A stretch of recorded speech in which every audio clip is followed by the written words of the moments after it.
Nongeye kubasuhuza mwese inshuti bavandimwe, yaba abari mu Rwanda, mu bihugu bikikije igihugu cyacu, hari abari muri Afurika hirya no hino, ndetse no mu yindi migabane yose igize uyu mubumbe dutuyeho. Mwese ndabaramukije, ndabahobeye cyane. Ni Ndayisaba Epimake kuri inzira yacu duhuriraho. Ninjye wongeye kugaruka kugira ngo duhuze ibitekerezo muri uyu mwanya, tuganire, twungurane ibitekerezo kandi tuvuge ibyagira akamaro, yaba ari njye nawe, ndetse duharanira ko iyi si yacu twarushaho kuyigira nziza kurusha uko twayisanze.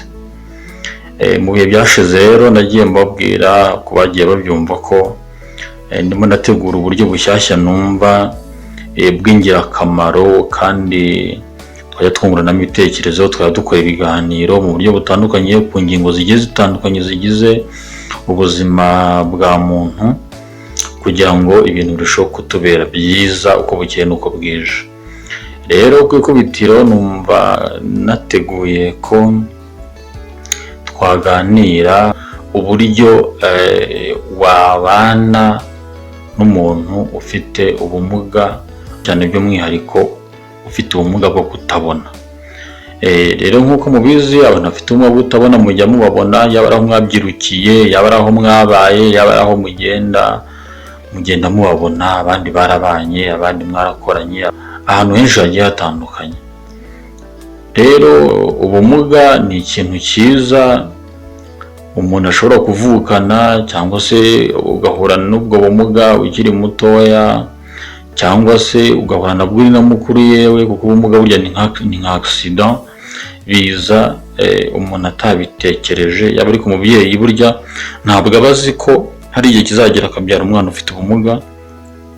Niyo mubyeyi ari muzima, ntabwo aba azi ko igihe kizagera wa mwana we agahura n'ubumuga, ndetse bukitwa ko abanye nabwo burundu, cyangwa se yewe akaba yanabugira ari mukuru, bwaza ari indwara cyangwa se bwaza ari accident itunguranye, nk'uko umuntu akora accident agacika akaguru cyangwa akaboko. Rero muri ubwo buzima bw'abantu batabona, njye numva nifuje ko twaganiraho cyane, nk'umuntu nanjye ufite ubuzima nk'ubwo ngubwo bwo kutabona nabayemo kandi ndimo nanakuriyemo, nubwo njye ntanabuvukanye. Ku biganiro byatambutse nagiye nshyiraho by'ubuhamya bwanjye, kugira ngo mwajye mubyumva ko jyewe nagize ubumuga mfite imyaka 6, aribwo maze igihe gito ntangiye ishuri ribanza. Ubwo bumuga rero bwaraje kandi namenyeranye nabwo, nize amashuri abanza mbufite, niga yisumbuye mbufite, ndangiza kaminuza mbufite. Nubwo kwiga bitajya birangira, numva nkeneye gukomeza kwiga nibikunda. Rero waba uri umubyeyi, waba utari waba n'umubyeyi, aho waba hose ugahura n'umuntu ufite ubumuga cyangwa se ukabana nawe, hari imyumvire ubusanzwe uwo ari we wese aba afite iyo atarabana cyangwa se ngo amenyane bihagije n'umuntu ufite ubumuga, ariko cyane by'umwihariko bwo kutabona. Navuze ko aribwo nibandaho. Hari ukuntu busanzwe cyane mu bihugu byacu bitaratera imbere mu buryo bufatika, bizwi ko umuntu ufite ubumuga ari umuntu udafite icyo yakwimarira, udafite icyo ashoboye, ndetse no mu muryango we ntacyo afite yabamarira. Niba burya ntacyo wakwimarira, bivuze ko n'umuryango wawe cyangwa se community waba urimo nayo ntacyo wayimarira. Mu mitekerereze y'abantu bamwe na bamwe, nubwo bigenda bihinduka, ubundi niko byahoze bimeze, bitekerezwa gutyo. Ariko bikanatekerezwa ko nyine nta n'ikintu yashobora, yaba ari ukwiga, yaba ari gukora akazi. Mbese urumva niba udashoboye kugira besoin runaka wikemurira wowe ubwawe, bivuze ko nta n'ikindi kintu icyo ari cyose wabasha gukora. Mu mitwe y'abantu nyine uko byari bimeze. Ariko noneho uko iterambere ryagiye ryiyongera, ibintu bigenda bihinduka, ibintu byagiye bibaho mu buryo butandukanye, kugira ngo ubuzima bw'abantu bamwe na bamwe buhinduke ukurikije uko bwari busanzwe bumeze. habaho rero evolution y'abantu bibaho bitandukanye, kandi ko ukabona ko iryo terambere ryifashije benshi. Kuri ubu rero ntabwo nifuza ko yaba ari wowe unyumva cyangwa n'undi uzanyumva imyumvire yahozeho twemera yuko yagumaho, ahubwo nahange nawe kugira ngo tugire icyo dukora, tugende tubihindura buhoro buhoro. Nk'uko nabivuze, isi yacu tuyigire nziza kuruta uko twayisanze.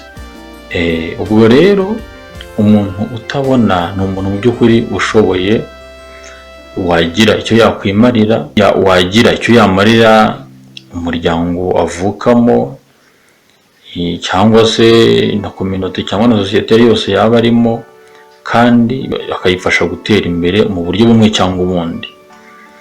Rero niba uri umubyeyi, reka ariho mpera, ukabona ubyaye umwana, yaba abuvukanye yaba abugeze akiri mutoya, hari ibintu ukwiriye kwitondera mu rwego rwo kugira ngo wa mwana umufashe kubaho neza muri bwa bumuga bwe, yifashe, afashe umuryango we, nawe nk'umubyeyi azagufasha. Kuko urabizi ngo mu Kinyarwanda baravuga ngo indinde ni ebyiri, habaho ndinda mwana na ndinda mawe cyangwa dawe. Numfashe umwana akiri mutoya, igihe uzaba umaze gusaza ugeze mu zabukuru, wa mwana niwe uzaba ageze aho uzaba umwiyambaza akagufasha. Rero niyo mpamvu ngira ngo witondere ibindi ngiye kukubwira, tugendane neza, kandi yaba ari wowe cyangwa se undi mugenzi wawe wazabimuganiriza ukabimusharinga kugira ngo ibyo atarasobanukiwe arusheho kubisobanukirwa. Niba uri umubyeyi rero, fasha wa mwana wawe ukiri mutoya igihe atangiye kumenya kuvuga, yaba yarabuvukanye yaba abugize akiri mutoya, ariko cyane cyane kampere ku mwana wenda wabuvukanye. Iyo yabuvukanye igihe kikagera ukabona arimo aragenda, ukumva arimo aravuga, ukabona arimo arakora utuntu tugiye dutandukanye nk'abandi bana bose, ariko ukabona atabasha kureba, icyo gihe ntabwo byakaguciye intege, kuko isi turimo y'ubu ngubu yemerera umuntu uwo ari we wese kubaho kubera iterambere ryagiye nyine riza ryorohereza abantu bo mu ngeri zigiye zitandukanye bitewe n'ibibazo bagiye bafite. Uwo mwana rero ntabwo byagombye kugutera kumva ko ari nk'ishyano ugushije, ahubwo bifate ko ari umwana usanzwe nk'abandi bose, ntibikubabaze ngo biguce intege. Wenda kukubabaza byo ntibyabura by'igihe gitoya, kuko urumva niba umwana agomba kuvuga, akareba, akumva, akagenda, ni ibintu bisanzwe. Ariko bitewe n'isi burya yacu yarangiritse, yaranduye, ni byinshi byagiye biba kuri isi, byagiye bituma izo ngorane zose zigenda zibaho. Kuri ubu ngubu ntabwo byagombye kugutungura, ahubwo byakire. Numara kubyakira, aho uvuga uti se uyu mwana ni iki namukorera kugira ngo agere ku rwego rushimishije aho azifasha agafasha n'abandi. Wa mwana mu gihe atangiye kumenya kuvuga rero, mu gihe atangiye kumenya kugenda, umufasha, umuganirize, umutembereze, umuhuze n'abandi bana bo mu rungano rwe. Cyane cyane ko abana bari mu rungano rwe urumva baba bakiri batoya, badafite ubumenyi bwo gusesengura ngo bamenye ngo uyu ntareba ni gute byamera n'iki. Rimwe na rimwe usanga bamunnyega, ubabuze kumunyega ariko mu kinyabupfura. Ubwo twahereye nyine hasi. Noneho umwana ukamutoza kwifasha, niba ari ahantu handuye ukamufasha uburyo agomba kuhasukura, bona nk'ubwo atabona, ntugire impungenge rwose na gato uti umwana ubusa ibi ndi kumukoresha, ubusa ibi n'ibi yabishobora. Ukabanza ukamugirira icyizere. Iyo wamweretse ko umugiriye icyizere, biramufasha nawe akabona inzira yo kwigirira icyizere. Noneho akamenya ko numwereka uti igikombe bacyoza gutya, ukabimwereka rimwe, ukabimwereka ubwa kabiri, ubwa gatatu ntabwo azongera gukenera ubufasha bwawe kuri icyo ngicyo. Azaba azi ko niba wanywereye mu gikoma agomba no kujya kucyoza, kandi akumva ko nawe hari akazi yakoze, nawe kumva ko ari ishema agize ko hari icyo nawe abashije gukora. Niba uko agenda kandi yigira ejuru, ukagenda umutoza imirimo igiye yisumbuye. Niba ari nk'umwenda wanduye ukamubwira uti bafura batya, ukamwereka uko bafura, ukamutoza. Ngiye bantoje gufura mfite imyaka 7 yari utaruzura, nibwo batangiye kuntoza gufura, bantoza gukora amasuku muri ubwo buryo, koza ibyombo, gukoropa. Rimwe na rimwe ugatangira utamenya kubikora neza, ariko buhoro buhoro bikagenda biza. Kimwe n'undi wese wiga, uko atangira iminsi, uko agenda yicuma, agenda ubumenyi bwiyongera. Icyo gihe rero iyo umweretse yuko umwizeye, umufitiye icyizere, kandi ko hari icyo wifuza kumenya kuri we, aho niho akura imbaraga zituma nawe aharanira kugira icyo yakwimarira, ndetse akumva ko kwiyegurushaho. Burya n'umwana muri rusange, uko urushaho kumubwira uti felicitation ku bw'ibi n'ibi, ukamutera courage, niko agenda arushaho kugenda yongera imbaraga n'umwete mu byo akora, kuko ababona ko ibyo akora hari undi ubishima. Naho nagerageza gukora akanaka cyangwa kariya bitewe nuko abona abandi babikora, ukamuca intege, ukamubwira uti have, cyangwa se rimwe na rimwe ukanamukubita, wa mwana uzaba uri kumupyinagaza, uzaba uri kumupfobya, ntacyo uzaba uri kumufasha ku bijyanye n'ejo he hazaza, kugira ngo azabe umugabo wakwifasha, agafasha n'umuryango we n'igihugu muri rusange. Ahubwo mubera inzira, umwerekere, umurememo ubwo bushobozi bwo kuba yagira icyo we yakwimarira no kuzamarira abandi. Noneho icyo ni icya kabiri. Icya gatatu, gerageza kumutoza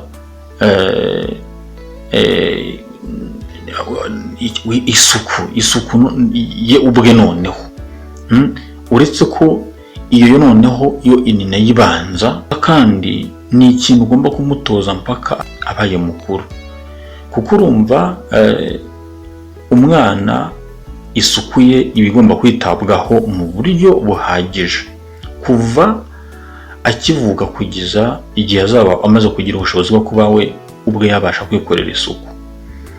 Rero uzamfatirana wowe muri cya gihe aba ari wa mwana nakubwiye, wabasha kubwira ngo ibi n'ibi akabyumva, iki ngiki kora iki akabasha kucyumva, kuko atabona by'umwihariko. Ni wa mwana ugomba gukurikirana cyane, ariko kandi buriya ibanga nshaka kukubwira, ugomba kumenya ku muntu utabona we ni umuntu wumva vuba, n'icyo umwerekereye acyumva vuba, ndetse n'ibyo umweretse ubwa mbere kubyigana kuri we birihuta cyane, ntabwo bisaba kumwigisha kenshi iyo wamutangiye hakiri kare. Kandi urabizi n'ubusanzwe baravuga ngo igiti kigororwa kikiri gito. Nujya kubimwigisha impitagihe, imbaraga bizagufata sizo byakabaye byaragufashe igihe uri kuba warabitangiye akiri mutoya ngo ufatirane hahandi nahereye hasi. Ku bw'ibyo rero birasaba ngo ku kijyanye n'isuku umutoze by'umwihariko, umwigisha uti bakaraba gutya niba ari gukaraba, ukamubwira uti rero iyo bakaraba bahera mu mutwe no mu maso. Hano mu maso bakaraba neza gutya, ukamubwira uti iyo umuntu yaryamye agasinzira gutya mu maso hajeho ubutuna cyangwa se ingonera, bisaba ngo ukarabe uhitondeye kugira ngo ubutuna bumaremo. Ukamubwira uti mu matwi hazamo gukura ugutwa, niyo mpamvu mu kuhakaraba ugomba gushyiramo urutoki gake gake kandi rutariho inzara kugira ngo utikomeretsa, ugahakarabya ugashyiraho amazi, ukamutoza ibyo ngibyo witonze, mu rwego rwo kugira ngo n'igihe azaba mukuru azaba azi kwikora isuku neza. Murabizi neza hari abantu baba ari bakuru kandi banareba, ariko ugasanga ni wa muntu utajya yibuka gukaraba mu matwi, yanahakaraba ugasanga mu matwi yasize n'isabune. ibyo bintu rero wabitoje umwana akiri mutoya, wa wundi turi kuvuga ufite bwa bumuga, we akura abimenyereye yuko icyo agomba kwitaho. Umuntu utabona ubone we buri kamwe kose abashije gukora akitaho akagakora neza kurusha n'umuntu udafite ubumuga. Ukamubwira uti, ukamumwigisha uburyo boza amenyo, ukamwerekera uburyo amenyo bayoza kugira ngo isuku ye ayibungabunge, ukabimwereka kandi akiri mutoya niho twavuze. Ibyo wamara kubimwereka ukamwereka yuko none ibindi bice by'umubiri aribyo bikurikiraho, ko agomba gukaraba neza mu kwaha, akamanuka mu nzara, ko agomba kujya ahitondera kuko haba hagiyemo imyanda, inzara akazikarabya neza akazoza. Abana bakunda no gukora mu biryo cyane, ugasanga ku nzara hari ibiryo byumiyeho, ukamubwira ko agomba nazo kujya azoza akazitunganya kumva ko ibiryo byashizeho, akamanuka koga neza no mu mano hose. Iyo akaba amenya ngo isuku y'umubiri ndakarabye, atari bya bintu byo kwijabagura niko babyita. Agakaraba koko wanamureba ukabona ko yakarabye, kandi koko nawe akumva ko yakarabye, isuku yayujuje neza uko bikwiriye. Ubwo iyo ni intambwe yindi ku bijyanye n'isuku yiwe ubwe ku mubiri we. Ariko kandi tukiri aho ngaho, impamvu navuze ko isuku ari ikintu cyo kwitabwaho cyane, isuku yo ku mubiri, wibuke ko noneho igihe azaba amaze kuba umukobwa w'umwangavu, hahandi aba atangiye kugera mu gihe twita puberite, aba amaze kuba wa mukobwa utangiye kujya mu mihango, atangiye kujya mu cyiciro cy'ubwangavu. Icyo gihe urumva ko noneho igihe afite ubumuga bwo kutabona, ni ikintu noneho ukwiriye kumva biruseho ko yasuku uba waragombye kuba waramukurikiranye hakiri kare, akiri mutoya, kugira ngo nagera muri cya gihe bizasange ari wa muntu wamaze kwitegura koko ko agomba kujya yikorera isuku mu buryo buhagije. Noneho nk'umuntu ufite ubumuga kandi ari n'umukobwa, byonyine n'abareba badafite ubumuga, iyo ari ubwa mbere agiye mu mihango, kuko ntahaba abizi, biramutungura rimwe na rimwe ugasanga yiyanduje. Ariko niba nureba we, burya we yabasha no kubireba agatungurwa no kumva ko ari ukuntu mu mubiri we byahindutse, yanareba ku myenda akabona yanduye, iyo rimwe na rimwe byamutunguye hatigeze hagira umuntu wamutegura muri ubwo buryo. Wibaze none abaye nk'umuntu utabona bimubayeho bwa mbere, ariko ubaye waramuteguye akabaza noneho uko namukurikirana, uko imyaka igenda yicuma ukagenda umutegura, bizatuma n'imihindagurikire aziyumvamo, agira uburyo atekereza uko agomba kwitwara. Noneho kuri icyo ngicyo urumva ko n'isuku ye igomba kuba yitaweho ku rwego rwo hejuru. Noneho by'umwihariko nk'umuntu utabona, bya bindi nigeze gukomozaho mvuga ko hari ubwo abantu badasobanukiwe imibereho y'umuntu utabona, bumva ko nubwo waba wambaye imyenda yanduye kuko utabona nta kibazo biteye, mbese ntiyumve yuko umuntu utabona we ari umuntu ugomba kwambara imyenda myiza isa nk'uko iy'abandi isa. Ahubwo ku rundi ruhande, umuntu utabona niwe wakagombye no kwambara imyenda isa neza cyane no kurusha n'iy'abandi, kugira ngo hatagira ubona ko yambaye nabi cyangwa hari ukuntu atagaragara neza bitewe n'ibyamubayeho, noneho uwo muntu agatekereza ko uriya yambaye imyenda isa nabi cyangwa se yiyanduje kubera ko atabona. Ahangaha ikintu gishimangira cyane, kuko umuntu wese utabona bisobanukiwe neza, icyo kintu aba agomba kucyitwararika cyane, kuko umuntu utabona yanga igisebo, yanga urubwa, yanga kuvugwa nabi, kugira ngo hatagira faiblesse agaragaza, cyangwa niba nayita inenge imugaragaraho, bikitwa yuko byagaragaye kubera ko atabona. nyamara n'undi wese bishobora kumubaho, ariko bitewe n'uko tuba dushaka kurwanya cya kintu cy'imyumvire mibi iba mu bantu, tugerageza gukora ibishoboka kugira ngo hatagira ikintu runaka cyaba kikaba cyatwitirirwa ko cyabayeho kubera ko kanaka afite ubumuga bwo kutabona. Iki ni ikintu ugomba gutoza umwana wawe agakura acyumva, agakura abasha kwimetiriza, agakura abasha kwitaho mu buryo abasha kwikurikirana neza no kwisuzuma mu bijyanye n'isuku, kureba niba asa neza kuko nk'uko bikwiriye, ku buryo n'abamubona mu nzira atambuka bakwibaza umwambika, bakwibaza umwitaho. Kandi icyo ngicyo umuntu utabona aba agisobanukiwe neza iyo ari umuntu wabitojwe neza koko. Noneho rero icyo gihe bikamufasha kuko nibura hari ubumenyi azaba afite, kumenya uko agomba kwitwara mu gihe yageze igihe cyo kujya mu mihango.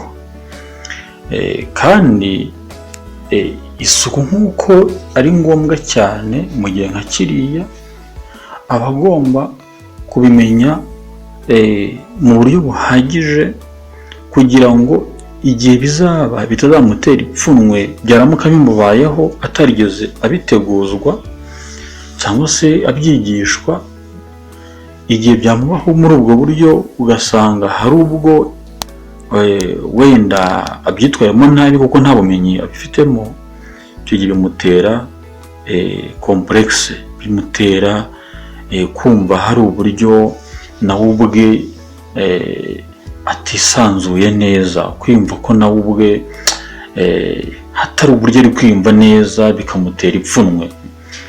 Umuntu nk'uwo nguwo rero kumva ko hari uburyo ibintu byamuteye ipfunwe mu bantu, birakomeretsa ku mutima, biramubabaza, ntiyiyumve uko yagombye kuba yiyumva.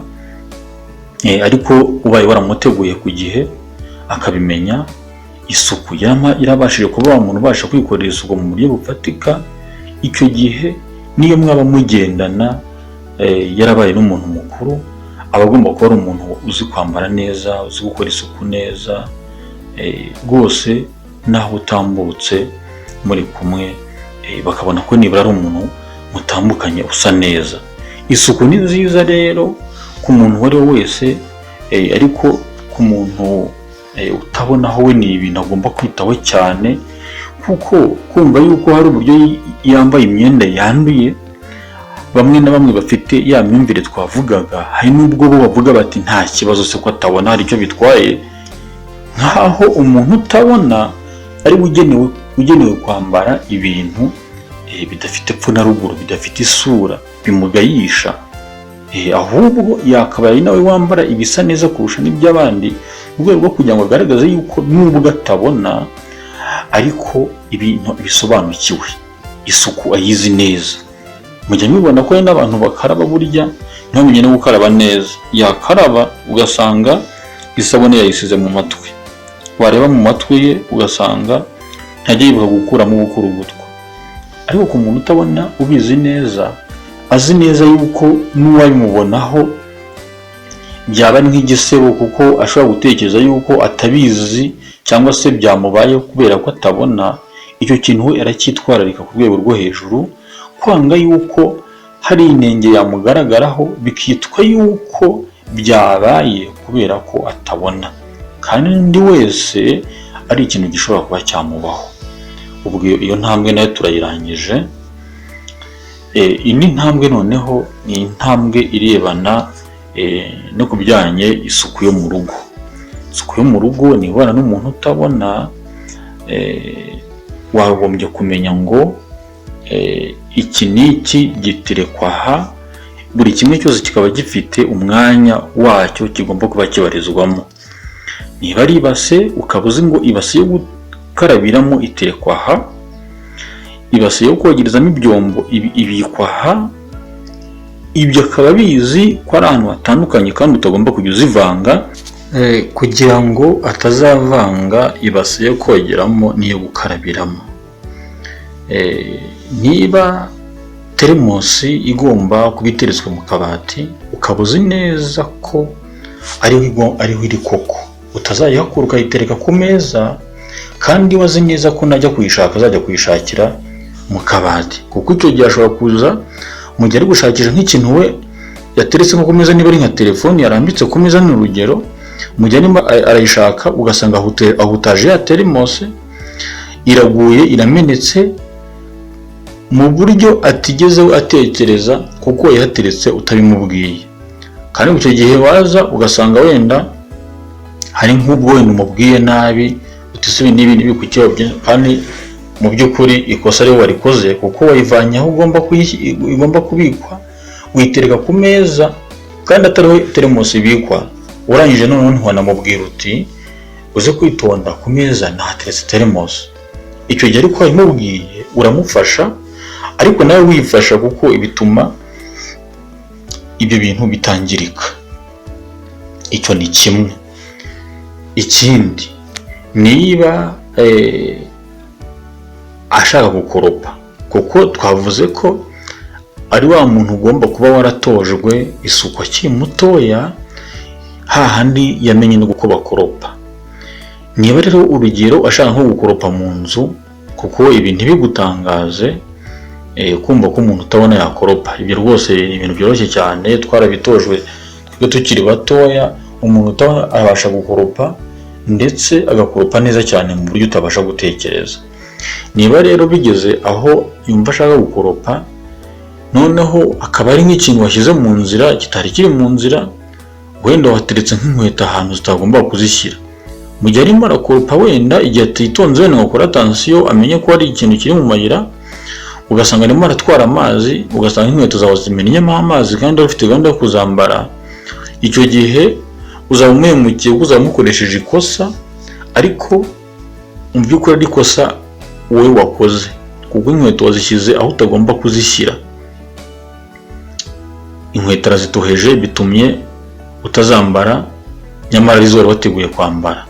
Nawe utumye yiyumva uko atagombye kwiyumva, kuko nawe arumva ko akoze skandale, akoze ikosa, kuko ateye amazi mu nkweto kandi atari cyo yaragambiriye.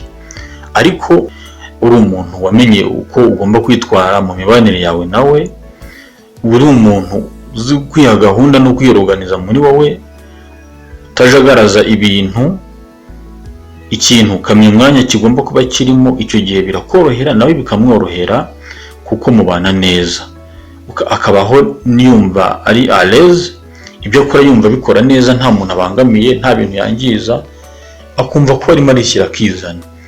Niba hari inzira mukunda kunyuramo, wenda urugero nk'inzira itambuka igana nko kuri toilette, wenda urugero niba ari toilette yo hanze, ukaba wafashe nk'ibase ukayitereka mu nzira, kandi azi neza ko aho hantu ari mu nzira itambuka igana kuri toilette, wowe ufashe ibase uyiteretse mu nzira, mu gihe azaba ari gutambuka nk'umuntu ahantu yamenyereye, hari ubwo hatambuka yihuta, agenda ateye intambwe yihuse. Kwa kwihuta rero uko azi neza ko ayo mu nzira ijya kuri toilette, wowe ukaba wafashe nk'ibase wayiteretse mu nzira, azagenda nayikubita umugeri ashobora kuzayimena. Kwa kuyimena izaba yangiritse, urumva icyo kiba ari igihombo. Ushobora no kuba atari ibase wahashyize, wenda wari nko kuhafurira ukarambika nk'isabune mu nzira ahantu bagomba kunyura. Ibyo bintu bishobora kuzatera accident rero, kuko ashobora gutambuka agakandagira nko ku isabune warambitse ku ruhande, yayikandagira wenda ikaba yamunyereza akagwa akavunika. Uretse ko kuba utabona yagwa anyerejwe n'iyo sabune, n'undi wese unareba ibyo byamubaho akavunika, byatewe na rya kosa wakoze ry'uko washyize ibintu mu mwanya bitagombye kuba birimo. Rero iri ni isomo ryiza tuzakomeza, kandi rifite ibice bigiye bitandukanye, rifite ingingo nyinshi. Ingingo y'uyu munsi reka mbe nyisubikiye ahangaha.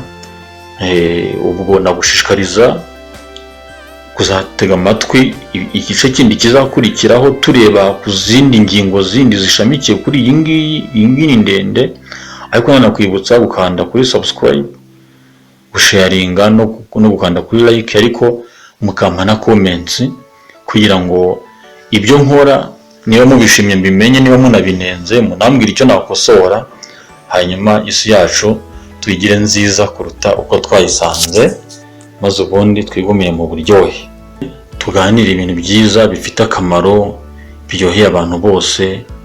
Kandi nk'uko nabikubwiye, uru rubuga rwacu uzajya urubonaho indirimbo zanjye bisanzwe, uruboneho na bino biganiro by'ingeri nyinshi, kandi wumva hari n'icyo wanyunguraho igitekerezo ku cyo nazabaganirizaho, wakimbwira muri comments, nkategura ikiganiro nkazakivugaho, maze ibitekerezo byanjye n'ibyanyu bikarushaho kuduhuriza hamwe twese, isi yacu tukayigira nziza kuruta uko twayisanze.